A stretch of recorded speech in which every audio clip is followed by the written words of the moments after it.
सभी का स्वागत है आपके अपने चैनल स्वरान एकेडमी क्लासेस पर। यहाँ हम बात करेंगे BSc nursing mop up round 2022 को लेकर केजीएमयू और अटल बिहारी वाजपेयी मेडिकल यूनिवर्सिटी उससे संबंधित जितने भी महाविद्यालय हैं उनके बारे में एक सवाल पूछा गया है। कई लोगों ने पूछा है कि क्या हम डायरेक्ट एडमिशन भी ले सकते हैं बीएससी नर्सिंग में। आपको हम दिखाते हैं। देखिए, इस तरीके से कुछ सवाल पूछे गए हैं। आप देख सकते हैं कि क्या प्राइवेट कॉलेज में डायरेक्ट एडमिशन मिल सकता है कि नहीं।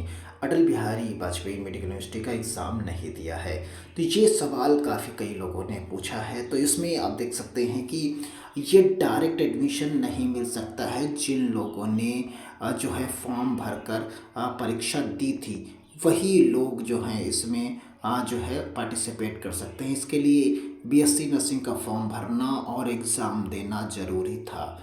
बाकी जो है ऑफिशियली ऐसी कोई भी नोटिफिकेशन नहीं है कि आप डायरेक्ट एडमिशन ले सकते हैं, क्योंकि जितने भी गवर्नमेंट और प्राइवेट के कॉलेज थे उत्तर प्रदेश में वो सभी इसी के दायरे में यानी केजीएमयू और अटल बिहारी वाजपेयी मेडिकल यूनिवर्सिटी के अंतर्गत ला दिए गए।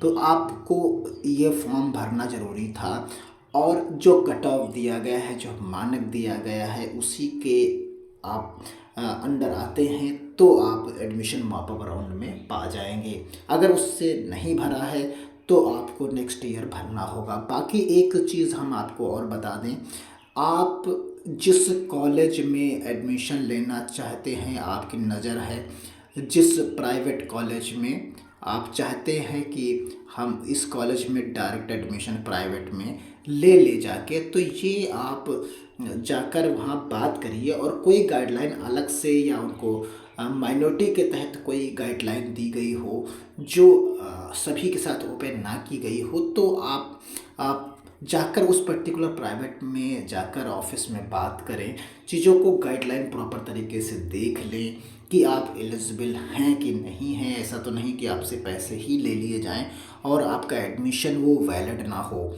तो ये सब चीज़ें हैं, ये खतरा बना रहता है।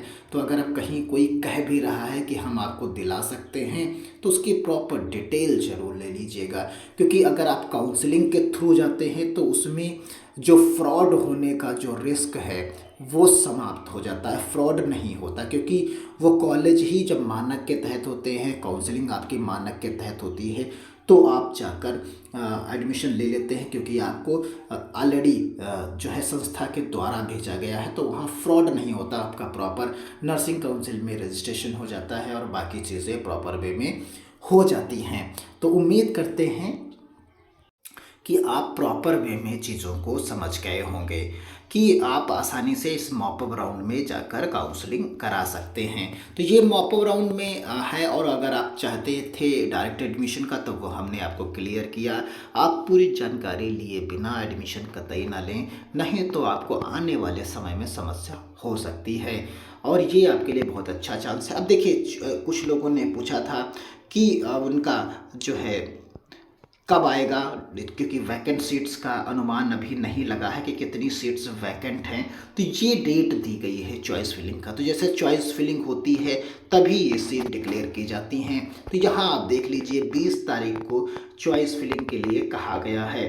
तो यानी 20 दिसंबर को ही जो है आप को जो है चॉइस फिलिंग के लिए वैकेंट सीट डिक्लेयर कर दी जाएगी। 20 दिसंबर तक संभवतः पूरी सीट आ जाएगी कि कितनी गवर्नमेंट की सीट्स बाकी हैं और कितनी प्राइवेट की सीट्स बाकी हैं। तो उम्मीद है कि गवर्नमेंट की जो सीट्स होंगी वो करीब जो है 50 के आसपास ही सीट्स होंगी, बहुत ज़्यादा नहीं होंगी, क्योंकि अब फर्स्ट सेकंड राउंड वाले इसमें पार्टिसिपेट नहीं कर रहे हैं। तो अपग्रेडेशन का सिस्टम ख़त्म हो गया है। तो जो लोग नीचे बचे हैं और जो सीट्स लॉक नहीं हुई थी, उन्हीं पर मौका मिलेगा। तो या तो ये सीट्स किसी को मिल गई हैं तो वो छोड़ेगा नहीं, तो ज़ीरो भी उस स्थिति में गवर्नमेंट की हो सकती हैं। तो 0 से लेके 50 के मैक्सिमम सीट्स हो सकती हैं, इससे ज़्यादा तो मुश्किल है। प्राइवेट की बहुत ज़्यादा सीट्स बाकी होंगी, क्योंकि बहुत सारे लोगों ने काउंसलिंग ही नहीं कराई होगी, उसके बाद जाके रिपोर्टिंग नहीं की होगी। तो प्राइवेट की सीट्स बाकी होंगी, तब तक आप वेट करिए। 20 तारीख तक, आज 15 है, अभी में 4 से 5 दिन आपको और इंतज़ार करना होगा। तो मिलते हैं अगली अपडेट के साथ, तब तक के लिए धन्यवाद। जय हिंद, जय भारत।